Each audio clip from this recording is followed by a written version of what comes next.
अस्सलाम वालेकुम जी दोस्तों, की हाल है? ठीक ठाक हो? वेलकम हो गया यूट्यूब ते नवे आने वाले दोस्तों का। वेख लो ए चिड़ी मारते काम वेख लो, ठीक है। झंडी बना के उत्ते लटकाई हुई दोस्तों। एडे एडे कोई बगैरत किस्म के लोग ने, एडे नहायत ही, मैं की कवां हुण, मेरे को अल्फाज नहीं है।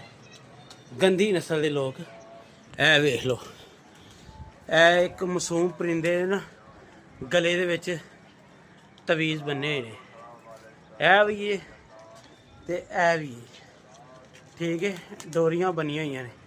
हुण की तुसी ए खबीस लोकां वास्ते कहोगे, ठीक है। अकल दा भैन दी की कवां यार, अपना मूँह गंदा करन वाला हिसाब हैगा। एडे किसी कोई गंदी नस्ल के लोग ने जिहदी कोई इंतहा